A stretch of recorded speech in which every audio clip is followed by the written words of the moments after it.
네, 오늘 1월 26일 수요예배 나오신 우리 성도님들을 환영합니다. 또 축복합니다.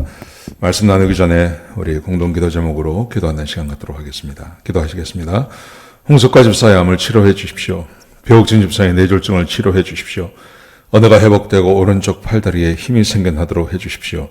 과간나 집사의 허리를 치료해 주십시오. 권화자 집사가 다시 걷도록 해 주십시오. 오기선 어린이가 회복이 잘 되게 해 주십시오. 이승학 성도의 뇌종양 치료가 잘 되게 해 주십시오. 신하순 성도의 머리와 목을 치료해 주십시오. 조인세 장로의 다리를 치료해 주십시오. 우한 폐렴으로부터 우리를 지켜주십시오. 예수님의 이름으로 기도합니다. 아멘. 오늘 본문의 말씀은 고린도전서 4장 1절에서 5절까지 말씀입니다. 제가 봉독해 드리겠습니다. 사람이 마땅히 우리를 그리스도의 일꾼이요 하나님의 비밀을 맡은 자로 여길지어다. 그리고 맡은 자에게 구할 것은 충성이니라. 너희에게나 다른 사람에게나 판단받는 것이 내게는 매우 작은 일이라. 나도 나를 판단하지 아니하노니 내가 자책할 아무것도 깨닫지 못하나 이로 말미암아 의롭다 함을 얻지 못하노라. 다만 나를 심판하실 이는 주시니라. 그러므로 때가 이르기 전 곧 주께서 오시기까지 아무것도 판단하지 말라. 그가 어둠에 감추인 것을 드러내고 마음의 뜻을 나타내시리니 그때에 각 사람에게 하나님으로부터 칭찬이 있으리라. 아멘. 오늘은 특별히 우리가 교회 안에서 서로 비판하지 말아야 된다는 주제를 가지고 함께 말씀을 나누겠습니다. 고린도 교회는 제가 지난주에 말씀드린 것처럼 4개의 그룹으로 교회가 나누어졌습니다. 그래서 서로 비난하고 판단하고 또 시기하고 하는 교회에 문제가 있었습니다. 4개의 그룹으로 나눠진 교회는 이렇게 나눠졌습니다. 바울파, 아볼로파, 게바파, 그리고 그리스도파로 나눠져 있었습니다. 여긴 다 특징이 있습니다. 바울파라는 것은요, 고린도 교회를 처음 시작한 사람들입니다. 고린도 교회가 사도 바울에 의해서 개척이 되었습니다. 그리고 사도 바울이 이 교회에 굉장히 영향력이 강합니다. 그러니까 바울파라는 것은 어떻게 보면 교회를 처음 창립했을 때부터 있었던 사람들의 파일 가능성이 높습니다. 그리고 아볼로파라는 것은요, 이 아볼로는 특징이 헬라인입니다. 보통 교회는 헬라인과 유대인으로 나눠지는데요. 이 아볼로파라는 것은 그 헬라 사람들, 특별히 헬라 사람들의 특징이 있는데, 이 헬라 사람들은 굉장히 지적입니다. 그래서 아주 말을 잘하는 것을 좋아합니다. 그러니까 아볼로파라는 것은 헬라인으로 모여 있고 특별히 말을 잘하고 아주 지적인 사람들의 모임일 가능성이 높습니다. 게바파라는 것은요, 게바는 베드로를 말하는 거거든요. 이 베드로는 유대인입니다. 그러니까 게바파는 유대파가 될, 유대인들이 주류를 이루는 유대파라고 할 수 있겠습니다. 그리고 그리스도파라는 사람이 있는데 이 그리스도파는 누구냐면 어떤 파에 속하기를 싫어하는 사람들 혹은 어떤 파에 들어가지 못하는 사람들의 모임일 가능성이 있습니다. 자, 교회가 아주 철저하게 나눠져 있습니다. 교회를 창립한 사람들, 헬라 사람들, 유대 사람들, 그리고 이것도 저것도 끼지 못하는 사람들이 모여있는 이 4개의 교회. 어떻게 보면 그럴 수밖에 없을 것 같고 또 어떻게 보면 참 불행한 교회라고 할 수 있겠습니다. 사도 바울은 1장에서 4장까지 이 문제를 아주 심각하게 다루고 있습니다. 그러면서 사도 바울이 말하기를 이런 모습이 교회를 더럽힌다고, 하나님의 몸된 성전을 더럽힌다고 이야기하고 있습니다. 특별히 3장 17절 우리가 지난주에 봤는데 그 말씀에 보시면 누구든지 하나님의 성전을 더럽히는 자면 더럽히면 하나님이 그 사람을 멸하시리라. 하나님의 성전은 거룩하니 너희도 그러하니라. 성전을 더럽힌다는 말이 뭐 다른 것으로 하는 게 아니라요. 이 교회가 이렇게 4개로 사분오열되어져 있는 이것이 교회를 더럽힌다고 이야기를 하고 있는 겁니다. 여러분, 사람이 사는 곳에는 어차피 자기가 좋아하는 사람이 있고 성향이 맞는 사람들끼리 모이는 게 뭐 당연하다고 생각할 수 있겠습니다. 여러분, 그런데 교회 안에서는 그러면 안 된다는 거죠. 교회 안에서는 우리는 누구 파가 아니라 우리는 하나님의 자녀로서 모든 사람이 하나 되어서 사는 게 매우 중요합니다. 여러분, 그런데 사람 안에는 어떤 성향이 있고 이런 것을 부추기는 사람이 있고 이런 것을 이용해서 자기의 영향력을 미치려는 사람이 있습니다. 그래서 갈라지게 되는 겁니다. 사분오열 갈라지게 되는 것입니다. 지금 고린도 교회가 그런 문제를 앓고 있는 겁니다. 특별히 이 4장에서는 일이 무엇을 다루고 있냐 하면 서로 비판을 하는 겁니다. 서로요. 그러니까 이제 사도 바울이 교회를 창립하지 않았습니까? 창립했는데 특별히 이 게바파, 이 유대파에 속한 사람들은 게바는 예수님의 수제자였습니다. 게바는 예수님의 수제자였는데 바울은 도대체 누구냐 하는 겁니다. 그러면서 사도 바울의 사도권을 공격하고 비판하는 사람들이 생겨났습니다. 그래서 자기들이 게바파로 모이는 것에 대해서 어떤 정당성을 주장하고 하는 사람들이 많이 있었습니다. 사도 바울이 자기의 사도권을 공격하고 그래서 게바파로 모이는 것이 합당하다고 말하는 사람들에게 사도 바울이 다른 사람을 비판하는 것이 얼마나 위험한지에 대해서 이야기하고 있습니다. 사랑하는 성도 여러분, 우리가 교회를 다니다 보면 비판이 교회 안에 있을 수 있습니다. 이런저런 모양으로 비판이 있습니다. 새벽기도 하시는 분들은 새벽기도 하지 않는 것에 대해서 비판하시고, 교회를 열심히 섬기시는 분들은 섬기지 않는 사람들을 비판하시고, 또 섬기지 않고 새벽기도 하지 않는 사람들은 또 기도하는 사람들을 비판하고, 서로가 서로를 비판하는 경향이 교회 가운데 얼마든지 있을 수 있습니다. 여러분, 그런데 이게 얼마나 위험한지에 대해서 사도 바울이 말하고 있는 겁니다. 자, 크게 두 가지를 말합니다. 왜 비판하지 말아야 되는지. 첫 번째, 사람은 사람을 온전히 알 수 없다는 겁니다. 사람은 다른 사람을 완전히 이해하지 못합니다. 그렇기 때문에 다른 사람을 비판하면 그 비판하는 것이 나에게 화로 돌아올 가능성이 많다는 겁니다. 온전한 판단을 못하기 때문에요. 자, 4장 1절에 보시면 사도 바울이 이렇게 말합니다. 사람이 마땅히 우리를 그리스도의 일꾼이요 하나님의 비밀을 맡은 자로 여길지어다.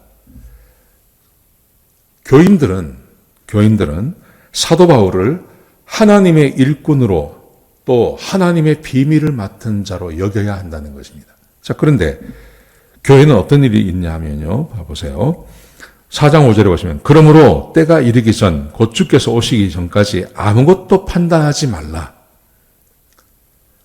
예수님께서 오셔서 판단하시는데 판단하지 마라. 판단하지 말 것을 요구합니다. 비판하지 말 것을 요구합니다. 그가 어둠에 감추인 것을 드러내고 마음의 뜻을 나타내시리니 그때 각 사람에게 하나님으로부터 칭찬이 있으리라. 판단하고 비판할 수 있고 심판하실 수 있는 분은 하나님 한 분밖에 없습니다. 왜냐하면 하나님은 모든 것을 아시기 때문에요. 근데 사람은 다른 사람을 잘 모릅니다.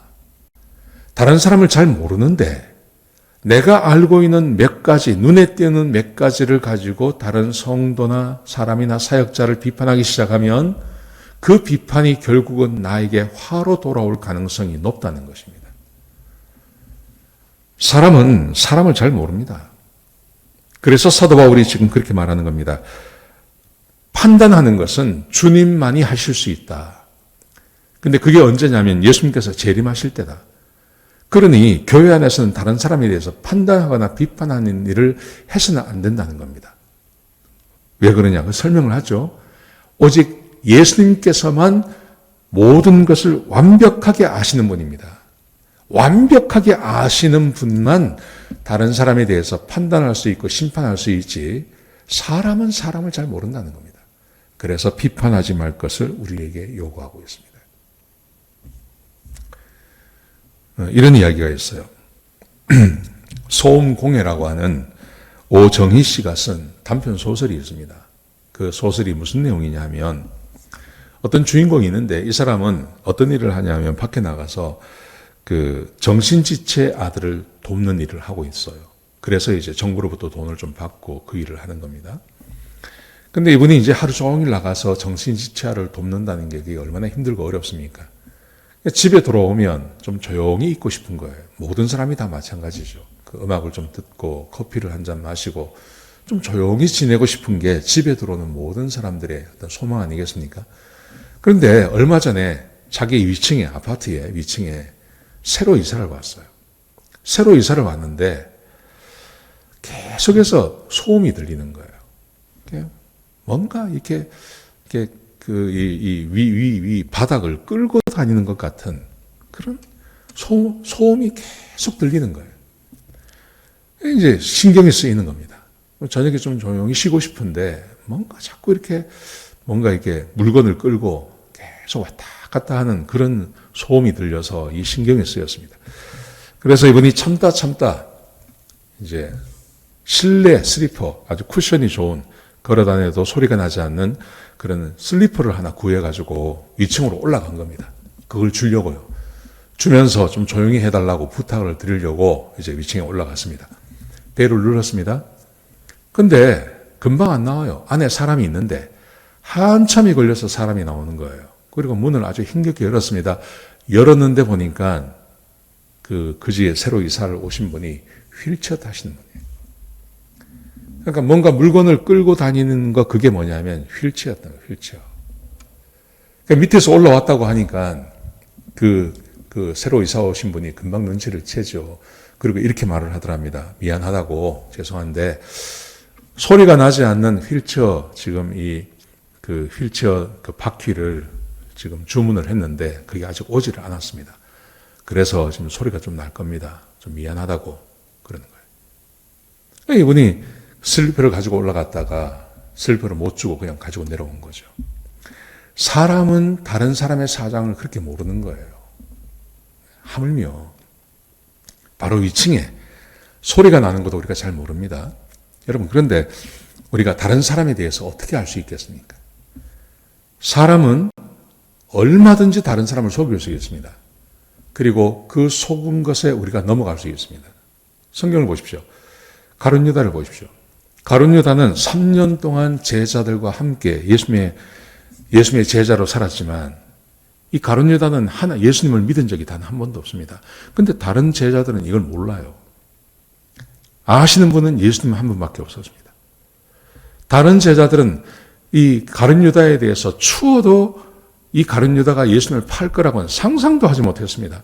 여러분, 그러니까 아무 말도 못한 거예요. 비판을 하지 않은 거예요. 그 비판하기 좋아하는 베드로도 가룟 유다에 대해서는 한 말도 못하는 겁니다.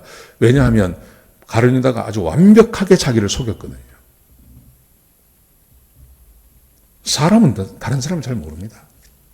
요셉의 형제들을 생각해 보십시오. 요셉의 형제들이 요셉을 팔지 않았습니까? 그리고 자기 아버지 야곱을 속입니다. 야곱이 나중에 요셉을 만나고 나서야 자기 아들들이 자기를 속였다는 걸 알았습니다. 사람은 다른 사람을 모르는 겁니다. 하물며 우리 눈에 띄는 몇 사람, 내 마음에 들지 않는 몇 사람, 나하고 뭐가 맞지 않는 몇 사람에 대해서 우리는 너무 쉽게 판단하고, 그래서 그것 때문에 교회 안에서 팔을 만들고 사분오열하고 한다는 것이 얼마나 어리석은지를 생각하시라는 겁니다. 사도 바울이 지금 그 이야기를 하고 있는 겁니다. 너희가 나를 아느냐? 내가 어떤 사람인지 아느냐? 게바가 어떤 사람인지 아느냐? 아볼로가 어떤 사람인지 아느냐? 모르지 않냐? 그런데 어떻게 나를 그렇게 비판하느냐? 사도 바울이 지금 그렇게 고린도 교인들에게 말하고 있는 겁니다. 왜 우리가 서로 비판하지 말아야 되는가? 첫 번째, 다른 사람을 모르기 때문에 그렇습니다. 자, 두 번째 이유를 보면, 두 번째 이유는 우리는 상대의 처지가 되지 않았기 때문에 비판해서는 안 된다는 겁니다. 자, 4장 9절에 보시면요. 4장 9절부터 13절까지 말씀해 보시면 사도 바울이 자기의 처지를 이야기합니다. 자기의 처지. 특별히 9절을 보십시오. 이렇게 되어 있습니다. 내가 생각하건대 하나님의 사도인 우리를 죽이기로 작정된 자같이 끄트머리에 두셨음에 우리는 세계 곧 천사와 사람들에게 구경거리가 되었노라. 사도 바울의 사도권에 대해서 사람들이 막 공격을 합니다. 그러면서 저 가짜라고, 저 사람은 교회를 핍박했던 사람이라고, 저 가짜라고 그렇게 막 공격을 합니다. 그렇게 공격을 하면서 사도 베드로야말로 참 사도고 그는 수제자였고 그래서 우리는 베드로를 따르는 사람이어야 된다. 이렇게 말하는 사람들이 생겨났습니다. 그러자 사도 바울이 자기에 대해서 이야기를 하는 거예요. 너희가 나를 얼마나 아느냐? 내 처지가 되어봤느냐? 내가 왜 그 교회를, 고린도 교회를 개척한 다음에 이렇게 쉽게 빨리 떠나야 했는지 당신들이 아느냐? 그래서 사도 바울이 자기 처지를 이야기하는 거예요. 하나님께서 우리를 끄트머리에 두셨습니다. 세상과 모든 것에 끄트머리에 두셨고 우리를 구경꾼으로 나를 만드셨습니다. 내가 그런 처지로 지금 살아가고 있는 거야. 그래서 내가 고린도 교회를 빨리 떠날 수밖에 없었어. 사도 바울이 자기의 처지에 대해서 이야기합니다. 그러면서 10절에 보시면요. 우리는 그리스도 때문에 어리석으나 너희는 그리스도 안에서 지혜롭고 우리는 약하나 너희는 강하고 너희는 존귀하나 우리는 비천하여. 사도 바울이 자기와 교인들을 비교하면서 너희는 예수 믿고 구원받고 하나님의 백성이 되어서 너희는 잘 됐지.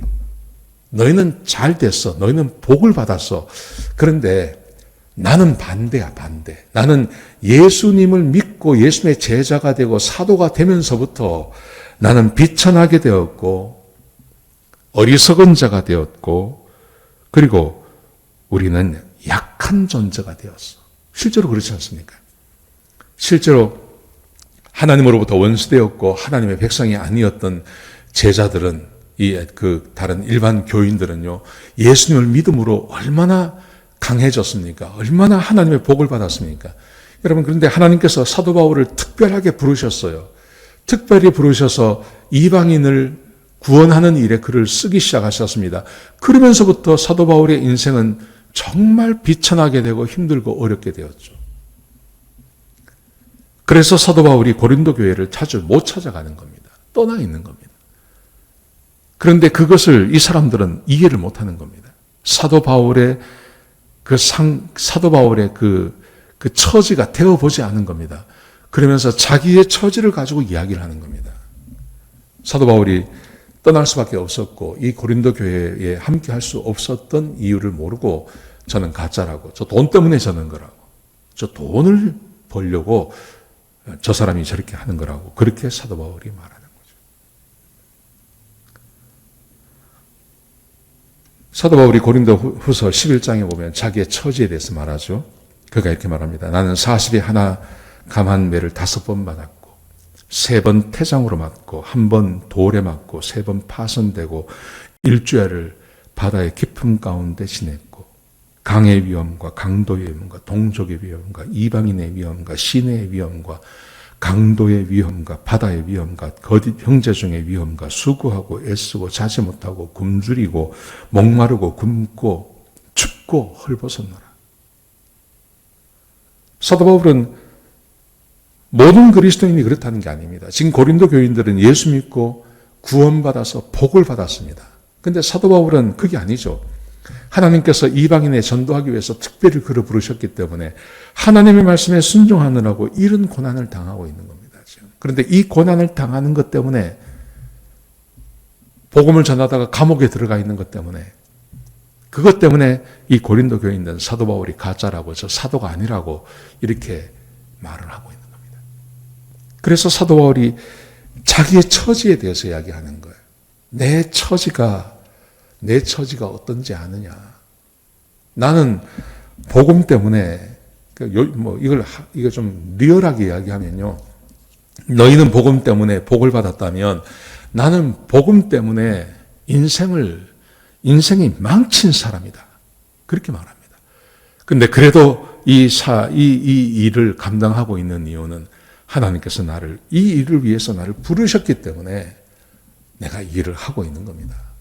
사도 바울이 지금 그렇게 말하는 겁니다. 여러분, 우리가 교회 안에서 이렇게 믿음 생활을 하다 보면 참 이해 안 되는 게 참 많아요. 근데 이해 안 되는 행동을 하시는 분들이 참 많습니다. 있습니다. 그런 분들이 실제로. 그런데 왜 그렇게 하는지를 잘 모르잖아요, 우리가. 왜 그렇게 할 수밖에 없는지 잘 모릅니다. 근데 그 처지가 되어보면, 다 이해가 됩니다. 처지가 되어보면 다 이해가 됩니다. 근데 그 처지가 안 되어봤으니까 비판하는 겁니다. 왜 새벽 기도에 못 나오는지, 왜 예배에 못 나오는지, 왜 그럴 수밖에 없는지, 우리는 그 처지가 안 되어봤기 때문에 비판하고 하는 겁니다.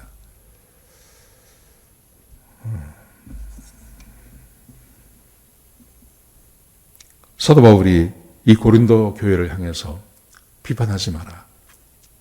특별히 자기에 대해서 비판하지 말 것을 명령합니다. 그러면서 내 처지가 되어봤느냐. 사도 바울의 자기의 처지를 이야기하는 거죠. 그래서 비판하지 말 것을 그들에게 요구합니다. 오늘 본문의 말씀을 말씀은 아주 간단하죠. 굉장히 간단합니다. 비판하지 말아야 됩니다. 왜 비판하지 말아야 됩니까? 우리는 상대를 잘 모릅니다. 상대가 어떤 일을 하는지 잘 모릅니다.